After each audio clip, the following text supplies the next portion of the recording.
For today's video mga idol, samtang ginantang ang gugma ko kanimo way pagkawagtang. Naglakaw ko diri dapin sa highway mga idol, nagulat ko bus padulong sa akong duty no. Samtang wala pa'y bus mga idol, naglakaw-lakaw ko diri sa highway. Kung nakita na ako niya ang akong mga trupa mga idol, di ara ang akong trupa mga idol, nagpasan og humay.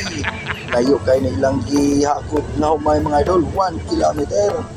Tag 50 ang isa kada sako mga idol.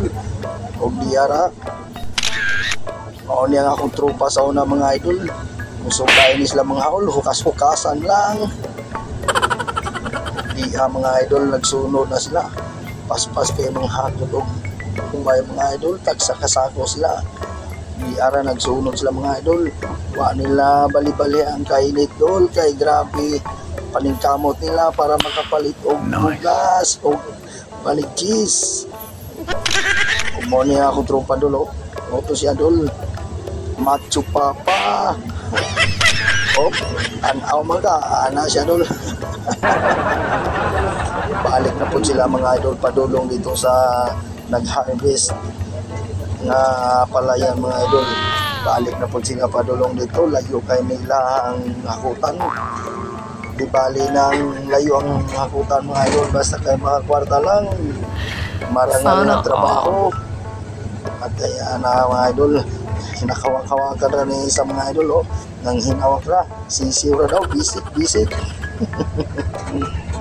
Ug dugay kayo ang boss mga idol. Sige po paabot diri sa Dublin sa highway, kaya basi malapyan po, paita. Explain na po. Paano masabi? Tungod kay wala pa'y boss nga niago yung mga idol. Naglingaw-lingaw ko sa kong kagalingon diri sa Dublin sa highway. Nagsigig kog dula, nagtanaw ko email mga idol.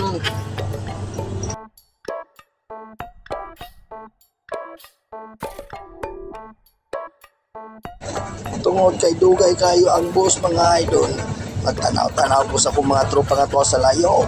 Ug ang gipayal nga sako sa humay, kahunahon ako pasan mga idol. Kaya ako ipatimbang ha.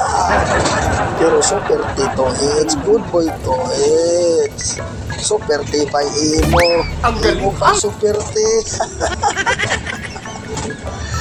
Layo na kayo akong amigo mga idol, halos di na makita.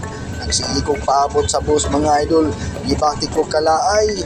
Na mo itong naglakaw-lakaw ko kadali mga idol. O di ara, kaya wala pa may bus mga idol. Gilingaw na ako akong kaugalingon. Dol, patingugay mo, Porpidol! Sana all. Pap,